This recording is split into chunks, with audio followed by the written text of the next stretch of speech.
नमस्कार दोस्तों, आइए स्पीसीज केंद्र में आपका स्वागत है। दोस्तों, जीव विज्ञान का ये दूसरा वीडियो है। पहले वीडियो को अगर आपने नहीं देखा है तो डिस्क्रिप्शन बॉक्स में उसका लिंक दे दूंगा, वीडियो को ज़रूर देखिएगा। देखिए, हम चीज़ों को वैसे देख रहे हैं, ऐसे देख रहे हैं कि मान लीजिए जो रिवीजन कर रहे हैं उनका भी काम हो जाए और जो नए हैं उन्हें भी काफ़ी आसानी से समझ में आ जाए, कोई प्रॉब्लम ना हो, कोई परेशानी नहीं हो। ठीक है। हाँ, हमारा मुख्य फोकस उन चीज़ों पर रहेगा जो आने वाले एग्ज़ाम के लिए काफ़ी इम्पॉर्टेंट है, चाहे वो पीसीएस एग्ज़ाम हो, कोई भी पीसीएस एग्ज़ाम हो, बीपीएससी हो या फिर यूपी पीसीएस हो, कोई भी पीसीएस हो। ठीक है। चलिए तो फिर वीडियो को शुरू करते हैं। इस वीडियो में जो हम बात करने वाले हैं वो बात करेंगे कंकाल व मांसपेशीय तंत्र की, और फिर देखेंगे पाचन तंत्र की। ऐसे ही एक दो और वीडियोज देखेंगे, उसके बाद पूरा जीव विज्ञान कंप्लीट हो जाएगा। ठीक है, ज़्यादा टाइम नहीं लगेगा। देखिए, कंकाल तंत्र की बात की जाए तो कंकाल तंत्र जो बना होता है ना, वो हड्डियों से बना होता है। हड्डियों से बना क्या है? ढांचा है, जिसका काम क्या है? शरीर को आकृति देना। ठीक है। और मांसपेशीय तंत्र की बात की जाए तो ये मांसपेशियों से बना हुआ है, मांस से, और कार्य क्या है इसका? शरीर को सहारा देना, दृढ़ता व गति देना। तो इसमें तो कोई प्रॉब्लम है नहीं। मानव के कंकाल तंत्र की बात की जाए, मानव के कंकाल तंत्र की, तो अंतः कंकाल की बात की जाए तो देखिए, एक तो हो गया अक्षीय कंकाल और एक उपांगीय कंकाल। ठीक। तो अक्षीय कंकाल जिन हड्डियों से बने होते हैं ना, उन हड्डियों की संख्या है 80, और उपांगीय कंकाल जो होते हैं उप अंगीय अक्षीय कंकाल जो होते हैं ना मजबूत होते हैं थोड़े, उनसे थोड़ा ये कमजोर होते हैं उपांगीय। उप उप उप से आप समझ रहे हैं ना, थोड़ा सा छोटा, वैसे समझ जाइए। हाँ, तो उपांगीय कंकाल जो होते हैं ना 126 इनकी संख्याएं होती है, इससे थोड़े कमजोर होते हैं उपांगीय कंकाल। हाँ, अक्षीय कंकाल देखिए, ये वाला कंकाल है, ये बीचों बीच जो दिख रहा है ना, एक्सिस एकदम बीचों बीच, और ये पसली वाला ये अक्षीय कंकाल है। और ये साइड में, इसके साइड में ये फिर ये वाला, ये जो हड्डियां हैं ये हैं। ठीक। ये उपांगीय कंकाल, ये वाला जो कंकाल है ना, ये सब उपांगीय कंकाल के अंतर्गत आ जाएगा। इनमें टोटल हड्डियां कितनी है? 126। और अक्षीय कंकाल जो बना हुआ है कितनी हड्डियों से बना हुआ? 80 से। और उपांगीय 126 हड्डियों से। और कुल हड्डियां कितनी होती हैं? 206। ठीक है। चलिए वीडियो को आगे देखते हैं क्या है। हाँ, बाह्य कंकाल की बात की जाए अंतः कंकाल तो देख लिए। बाह्य कंकाल में जैसे आप समझ सकते हैं, ये जैसे हेयर हो गया, बाल, नाखून हो गए, ठीक है ना, रोम हो गया, रोआ। ठीक। नाखून के बारे में थोड़ा सा और कुछ देख लेते हैं, जो एग्ज़ाम में पूछा जाता है कि नाखून जो होता है ना, नाखून की अगर बात करें तो ये अल्फ़ा केराटिन से निर्मित होता है। ये इंपॉर्टेंट है, ध्यान में रखिएगा। ठीक है। हाँ, ये डेड सेल से बना होता है, तो देखिए रक्त संचरण का इसमें अभाव होता है, काटने में दर्द नहीं होता है, आपको पता ही है, ये बाह्य कंकाल है ही। और मृत कोशिकाओं के द्रव्य से निर्मित है, मैंने बोल ही दिया, डेड सेल से बना होता है। ठीक है। नाखून के बारे में आप जो ध्यान में रखना है वो रखिएगा, अल्फ़ा केराटिन से ये निर्मित है। ठीक है। आगे अगर देखा जाए इधर कि कौन सा अंग कितनी हड्डियों से बना है, जैसे खोपड़ी की बात करें तो खोपड़ी 29 हड्डियों से बना है, थोड़ा थोड़ा ध्यान रखिएगा। कपाल की बात की जाए तो 8 हड्डियों से बना है, 8। चेहरा की बात की जाए तो 14 हड्डियों से बना है, च से चेहरा, च से 14, ऐसे ध्यान रख लीजिएगा। हाँ, कान की बात की जाए तो कान में हड्डियों की संख्या 6 होती है। इसको याद रखना है तो ऐसे याद रख लीजिए। कान को काफ़ी लोग छिदवाते हैं ना, लड़कियां तो छिदवाती हैं, छिदवाते हैं 6 से 6, याद रख लीजिए, कान 6। रीढ़ की हड्डी की बात की जाए तो वयस्कों में 26 होती हैं हड्डियाँ, और बच्चों की बात की जाए तो 33। पसलियों की बात की जाए तो 24 हड्डियाँ होती है, लगभग 12 जोड़ी। और रिल्स की बात की जाए, ठीक है ना, फ्लोटिंग रिल्स की, तो 2 जोड़ी होती है। ठीक है। आगे बात की जाए तो ये ध्यान थोड़ा सा नहीं, ये ध्यान रखिएगा कि मनुष्य के शरीर में पाए जाने वाले प्रमुख तत्वों की बात की जाए तो सबसे ज़्यादा मात्रा में क्या पाया जाता है? तो ऑक्सीजन, 65%। उसके अगर बात की जाए ऑक्सीजन के बाद तो वो है कार्बन, देख रहे हैं, 18.5%। क्रम ध्यान रख लीजिएगा, सबसे ज़्यादा ऑक्सीजन, फिर कार्बन, फिर हाइड्रोजन है, फिर कैल्शियम है, फिर फॉस्फोरस है। ठीक है। चलिए आगे अगर बात की जाए दांत के बारे में देखा जाए तो दांत की जब बात की जाएगी, देखिए दांत जो बना होता है इनेमल से बना होता है, दंत वल्क बोलते हैं जिसको, कैल्शियम फॉस्फेट होता है और कैल्शियम कार्बोनेट, इन तीनों से मिलकर बना होता है। ठीक है। और जीवन काल में, मतलब पूरे जीवन काल में 20 दांत ऐसे होते हैं ना जो 2 बार निकलते हैं, द्विदंती होते हैं, 2 बार वो विकसित होते हैं। बट 12 दांत होते हैं वो स्थायी होते हैं, सिर्फ एक ही बार वो पूरी लाइफ में निकलते हैं। ठीक है ना। ये सब तो दांत के टाइप्स हैं, देख लीजिएगा। कृतंक, रदनक, अग्रच, चवर्णक, चवर्णक। उसके बाद अगर बात की जाए कुछ इंपॉर्टेंट बातें जिसको आपको ध्यान रखनी चाहिए कि कुल्हे के जोड़ का प्रतिस्थापन क्या कहलाता है, तो ध्यान रखिएगा, ऑर्थोप्लास्टी कहलाता है। मानव हड्डियों में सर्वाधिक मात्रा में पाए जाने वाला जो लवण है ना, याद रखिएगा, इंपॉर्टेंट है, कैल्शियम फॉस्फेट होता है। और अस्थि एवं दांत के निर्माण हेतु आवश्यक तत्व क्या है? कैल्शियम है, फॉस्फोरस है, फ्लोरीन है। और मानव शरीर का, ये मैं बताने वाला था, चलिए यहाँ बता देता हूँ, मानव शरीर का सबसे कठोर भाग जो होता है ना, वो इनेमल होता है। ठीक है ना, दंतवल्क, ये याद रखिएगा, इंपॉर्टेंट है। ठीक है, ये और ये कैल्शियम फॉस्फेट, ये वाला याद रखिएगा, और ये वाला, बाकी सब इंपॉर्टेंट है बट इन पर ज़्यादा फोकस कीजिएगा। कैल्शियम फॉस्फेट ये मानव हड्डियों में सर्वाधिक मात्रा में पाए जाने वाला लवण, और ये वाला मानव शरीर का सबसे कठोर भाग। उसके बाद देखिए, जबड़ा तथा कंठ के बीच जिह्वा के नीचे स्थित हड्डी को क्या बोलते हैं? Hyoid, hyoid. ठीक है ना। और गर्दन का पहला कशेरुक होता है एटलस कशेरुक, ये पढ़ लीजिएगा। कान में जो सबसे इम्पोर्टेंट जानने वाली बात है, तो आपको खाली यही जानना है, कान की जो एक कान की हड्डी होती है स्टेपिज बोलते हैं, स्टेपिज हड्डी, वो जो कि शरीर की सबसे छोटी हड्डी है। यही इंपॉर्टेंट है, बहुत बहुत इंपॉर्टेंट है, इसको ध्यान रखिएगा। ठीक है, जो मैं इंपॉर्टेंट बोल रहा हूँ ना, वो एग्जाम में आते हैं हमेशा। हाँ, फिर देख लीजिए, आपको नाम याद रखना है। मनुष्य के पैर की बात की जाए, पैर की बात की जाए तो जांघ की ये हड्डी जो है तो है ना, इसको क्या बोलते हैं? फीमर, ये फीमर है। ठीक है ना। और ये शरीर की सबसे बड़ी हड्डी है, सबसे बड़ी और सबसे भारी। ठीक है ना, जांघ की हड्डी। कुछ और नाम है, थोड़ा 1 मिनट इसको जूम करके दिखा देता हूँ, बस पढ़ लीजिए। ये जो ऊपर ये दिख रहा है ना, कॉलर जहाँ पर होता है, जंतुक, या इसको कॉलर बोन बोलते हैं, जिसका टेक्निकल नाम जो है क्लेविकल, याद रखिएगा। ठीक है, थोड़ा सा ध्यान रखिएगा। और देखिए, शोल्डर ब्लेड जो होता है इधर वाला, शोल्डर ब्लेड ये वाला, स्केपुला बोलते हैं स्कंद फलक को। और उरस्थि मैं दिखा रहा हूँ ये वाला, ये जो दिख रहा है ये टाई जैसा, उरस्थि, उरस्थि। ब्रेस्ट बोन को क्या बोलते हैं? स्टर्नम, याद रखिएगा, स्टर्नम। और कलाई वाली हड्डी कार्पल्स। और ये घुटना जो होता है ना, नी कैप जो होता है, घुटना ये वाला, ये जांघ की हड्डी, और नीचे ये लेग है, पैर, उन दोनों के बीच में ये जो दिख रहा है ना, ये वाला, इसको बोलते हैं पैटेला। ये भी ध्यान रखिएगा, पैटेला, घुटने की हड्डी को पैटेला बोलते हैं, ज़रूर ध्यान रखिएगा। और यहाँ पर एक और बात जान लीजिए, ज़रूरी है कि हड्डी और हड्डी को जोड़ने वाले जो संयोजी ऊतक होते हैं उसको बोलते हैं लिगामेंट। ठीक है, क्या बोलते हैं? लिगामेंट। और हड्डी और मांस पेशी को देखिए, दो हड्डियों को जोड़ने वाले ऊतक को लिगामेंट बोलते हैं। और एक हड्डी हो और एक मांसपेशी हो, हड्डी और मांसपेशी को जोड़ने वाले को क्या बोलते हैं? टेंडोन, कंडरा, टेंडोन, सॉरी,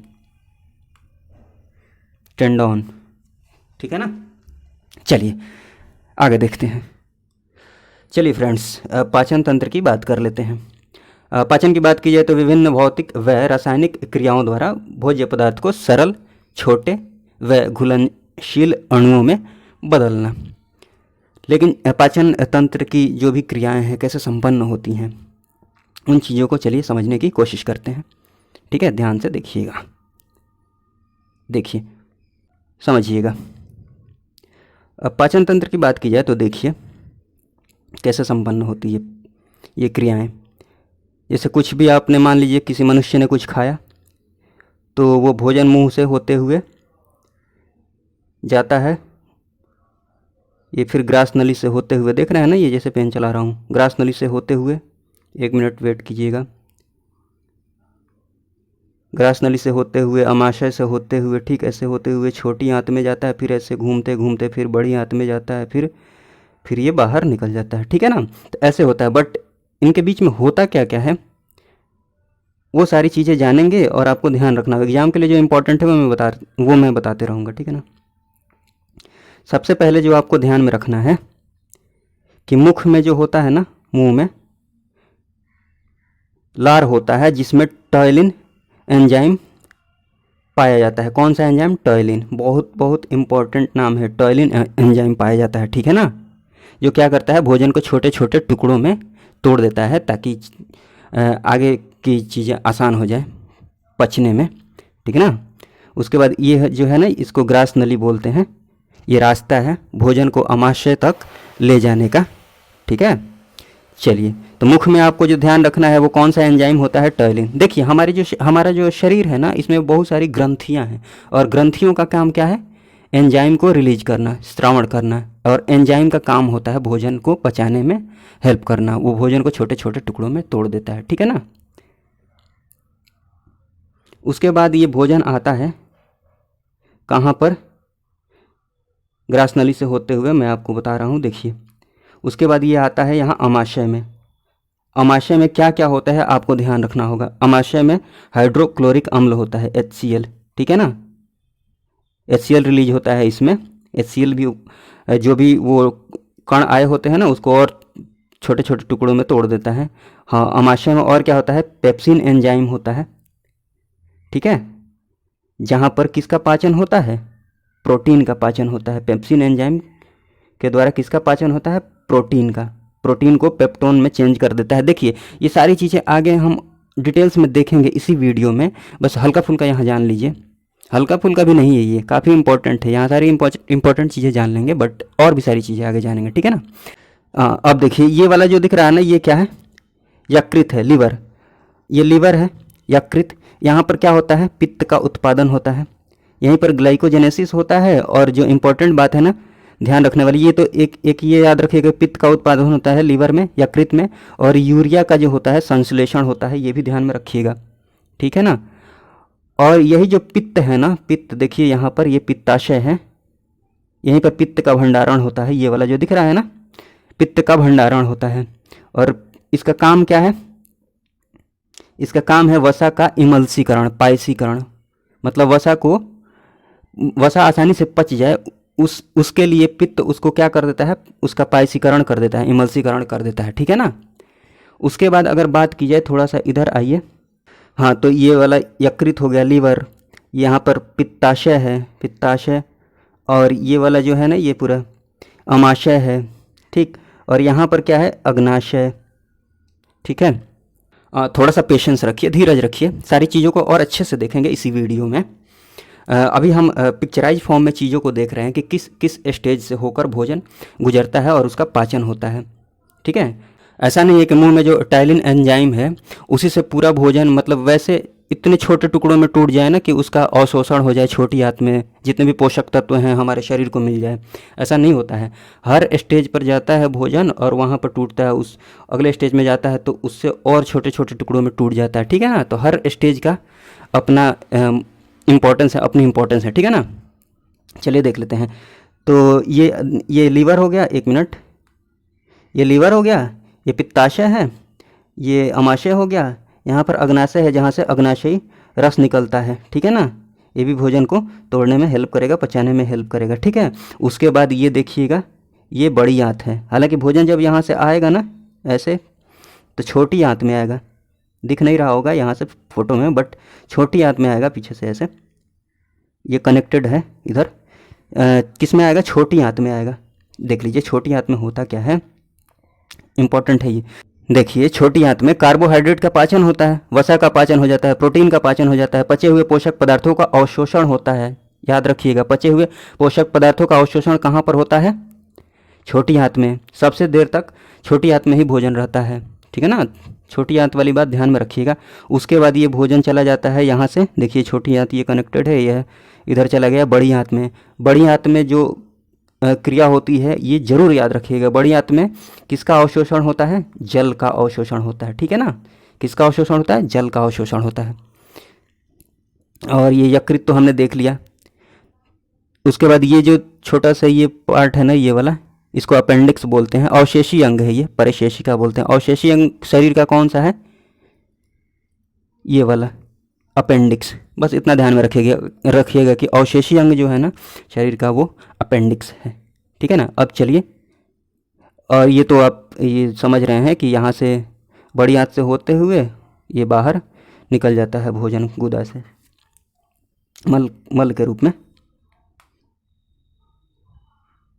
अब देख लेते हैं अलग अलग सारे पार्ट्स को। चलिए, लार के संगठन की बात की जाए, कौन कौन सी चीज़ें होती हैं, तो म्यूकस होता है, लुब्रिकेंट, ठीक है। लारिये अमाइलेज, टॉयलिन होता है। टॉयलिन का काम क्या होता है? स्टार्च का पाचन करना। ध्यान रखिएगा, मुंह में जो एंजाइम होता है वो कौन सा होता है? टॉयलिन एंजाइम, ठीक है ना। एक होता है लिंगुअल लाइपेज, वसा का पाचन करता है, लेकिन इसमें जो इंपॉर्टेंट है टॉयलिन, ध्यान में रखिएगा, टॉयलिन। लाइसोजाइम एंजाइम भी होता है, जीवाणुओं का क्या करता है? वो नाश करता है। और खाने में जो नमी लाता है वो कौन लाता है? Sodium ion, chlorine ion, potassium ion.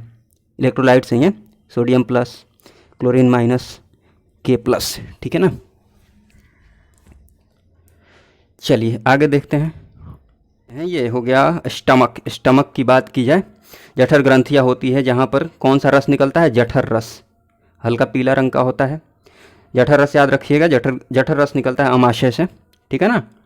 Hydrochloric अम्ल होता है, बता चुका हूँ। पेप्सिन एंजाइम होता है जो प्रोटीन का पाचन करता है, पेप्सिन एंजाइम याद रखिएगा, ठीक। श्लेष्मा अमाशय के आंतरिक स्तर की अम्ल से रक्षा करता है, एसिड से, ताकि आंतरिक जो सरफेस है ना वो ख़राब ना हो जाए, आंतरिक जो लेयर है, ठीक है। रेनिन एंजाइम होता है जो दूध में होता है ना, कैसिनोजेन, उसके पाचन में सहायक होता है, ठीक है। चलिए ये भी थोड़ा सा जान लीजिए। लेगरहैंस की द्वीपिका, ये अग्नाशय का ही एक भाग है जिसकी खोज लेगरहैंस ने की थी, इसलिए लेगरहैंस के नाम पर ही ये नाम पड़ा हुआ है, लेगरहैंस की द्वीपिका। इसमें होता क्या है? इंसुलिन, ग्लूकागॉन एवं सोमैटोस्टेटिन हार्मोन का स्त्रावण होता है, ठीक है ना। थोड़ा सा ध्यान रखिएगा। उसके बाद बात की जाए यकृत को, लीवर को देख लेते हैं। आइए, लीवर बहुत बहुत इम्पॉर्टेंट। लीवर जो है ना मानव शरीर की सबसे बड़ी ग्रंथि है, सबसे बड़ी ग्रंथि, ये जरूर याद रखिएगा। सबसे बड़ी ग्रंथि कौन सी है? लीवर। हाँ, छोटी ग्रंथि की बात की जाए तो कौन सी होती है? मस्तिष्क में पीयूष ग्रंथि, पिट्यूटरी ग्लैंड, ठीक है ना, वो भी ध्यान में रखिएगा, वो आगे देखेंगे, बट मैंने बता दिया। हाँ, लीवर में होता क्या क्या है हल्का फुल्का हमने देखा है, बट यहाँ भी देख लीजिए। पित्त का उत्पादन होता है यहाँ पर, याद रखिएगा। ग्लाइकोजेनेसिस होता है यहाँ पर। रक्त में अमीनो अम्ल का विनियमन होता है। यूरिया का संश्लेषण होता है। इंपॉर्टेंट ये है पित्त का उत्पादन, यूरिया का संश्लेषण, ये जरूर ध्यान में रखिएगा। और शरीर का ताप बनाए रखने में सहायक होता है, ये याद रख लीजिएगा। हिपेरिन व फाइब्रिनोजेन प्रोटीन का उत्पादन होता है लीवर में, ठीक है। उसके बाद पित्ताशय की बात की जाए, गॉल ब्लैडर, तो पित्ताशय में पित्त का भंडार होता है। पित्ताशय में क्या होता है? पित्त का भंडारण होता है प्रतिदिन लगभग इतना 800 से 1000 मिलीलीटर तक। यहाँ पित्त का स्त्रावण होता है जो क्या करता है? वसा का पायसीकरण, इमल्सिफिकेशन कर देता है। लिपिड्स के पाचन व अवशोषण में भी सहायक होता है। और पीएच वैल्यू 7 से ज़्यादा होती है, 7.7, इसलिए जो ये पित्त रस होता है वो क्षारीय होता है। हाँ, पित्ताशय से पित्त का स्त्रावण होता है ना, कहीं कहीं पर बाइल सुनने को मिलेगा, बाइल, तो ये ध्यान में रखिएगा। और रंग की बात की जाए तो रंग पीला हरा होता है। हाँ, इसी की वजह से पेशाब का रंग, मूत्र का जो रंग होता है ना, पीला होता है। और बिलीरुबिन की अधिकता से पीलिया होता है, इसको याद रख लीजिएगा ऐसे, बाइल से बिलीरुबिन, ध्यान में रह जाएगा आपको, ठीक है ना। अग्नाशय की बात की जाए तो अग्नाशय में आपको ध्यान रखने वाली बातें हैं कि मानव शरीर की दूसरी सबसे बड़ी ग्रंथि है अग्नाशय, ठीक है। ऐसे अग्नाशय रस निकलता है। होता क्या क्या है यहाँ पर, जो जरूरी बातें हैं, वो प्रोटीन को पॉलीपेप्टाइड में तोड़ा जाता है, यहाँ पर टूटता है, ठीक है ना। वसा का पाचन होता है, अग्नाशयी लाइपेज के द्वारा। फिर स्टार्च का भी पाचन होता है यहाँ पर अग्नाशयी अमाइलेज के द्वारा। इसमें ये ध्यान रखिएगा मानव शरीर की दूसरी सबसे बड़ी ग्रंथि है। छोटी आंत की बात की जाए तो 3 भागों में देखा जाता है, ग्रहणी, मध्यांत्र, शेषांत्र। याद नहीं करना, बस देख लीजिए, ज़्यादा डिटेल्स में नहीं जानना है। हाँ, इसमें जो इम्पोर्टेंट बात जानने वाली है कि भोजन जो होता है सबसे ज़्यादा देर तक कहाँ पर रहता है, छोटी आंत में ही रहता है, ये जानने वाली एक बात हो गई। और उसके बाद कार्य क्या है, यहाँ पर क्या होता है, भोजन का अंतिम रूप से पाचन तथा अवशोषण होता है, ठीक है ना। उसके बाद ये अलग अलग एंजाइम, थोड़ा सा देख लीजिए, ऐसा नहीं कि बहुत बहुत ज़्यादा इंपॉर्टेंट है, बस थोड़ा सा देख लीजिए। जो इंपॉर्टेंट है वो मैंने बोल दिया है। इरेप्सिन होता है, पेप्टोन्स का पाचन होता है इरेप्सिन के द्वारा, एमिनो अम्ल में चेंज हो जाता है। फिर माल्टेज जो होता है, माल्टोज का पाचन करता है, ग्लूकोज में चेंज हो गया, ठीक है ना। लैक्टेज जो होता है, लैक्टोज का पाचन। और इमल्सिफाइड जो वसा होता है ना, जो पित्तरस से पिताशय से जो पित्तरस निकलता है, उसकी वजह से इमल्सिफाइड होता है वसा, उसका पाचन यहाँ पर होता है लाइपेज के द्वारा। फिर सुक्रेज के द्वारा सुक्रोज का ग्लूकोज एवं फ्रक्टोज में विखंडन होता है। देखिए, ये बस आप पढ़ लीजिए, टाइम मिले तो इसको देखते रहिएगा। बट जो इंपॉर्टेंट चीज़ है छोटी आंत से, वो कि सबसे ज़्यादा देर तक भोजन छोटी आंत में रहता है, और भोजन का अंतिम रूप से जो पाचन तथा अवशोषण होता है कहाँ होता है, छोटी आंत में होता है। उसके बाद भोजन चला जाता है बड़ी आंत में, जहाँ जल का अवशोषण होता है, ठीक है। इतना ही ध्यान में रखिए, ये चीज़ें बस पढ़ते रहिएगा। हाँ, बड़ी आंत की बात की जाए तो देख लीजिए, मैंने बता ही दिया है। बड़ी आंत में क्या होता है, इसका कार्य क्या है, जल का अवशोषण। जल का अवशोषण होता है, 3 भागों में विभाजित होता है। खाली नाम ध्यान रख लीजिएगा कि ये सीकम, कोलेन, मलाशय, ये किससे संबंधित है, बड़ी आंत से संबंधित है। जैसे यहाँ पर ये किससे रिलेटेड है, ग्रहणी, मध्यांत्र, शेषांत्र, छोटी आंत से। बस इतना ही ध्यान रखिए। अपेंडिक्स की बात की जाए तो ये अवशेषी अंग है, ठीक है। अन्य नाम इसका कृमि रूप परिशेषिका है, और बृहदान्त्र के सीकम से जुड़ा हुआ रहता है, ठीक है। खाली इसमें ध्यान रखिएगा अपेंडिक्स में कि ये अवशेषी अंग है। ये भी थोड़ा सा जान लीजिए, कुछ इंपॉर्टेंट फैक्ट हैं कि लार में जल की जो मात्रा होती है 99.5% होती है, और प्रतिदिन जो लार का औसतन श्रावण होता है, औसतन वो होता है 1 से 1.5 लीटर, 1 से 1.5 लीटर। ये भी देख लीजिए। ग्लूकोज को इथेनॉल में परिवर्तित करने वाला एंजाइम का नाम क्या है, जाइमेज है। और एंजाइम मूलतः क्या होता है, जैव उत्प्रेरक प्रोटीन होते हैं, ठीक। दूध को पचाने वाला एंजाइम क्या है, रेनिन। ये देखा भी है हमने पहले। चलिए फ्रेंड्स, तो इस वीडियो में बस इतना ही। वीडियो देखने के लिए बहुत बहुत धन्यवाद। जय हिंद, जय भारत।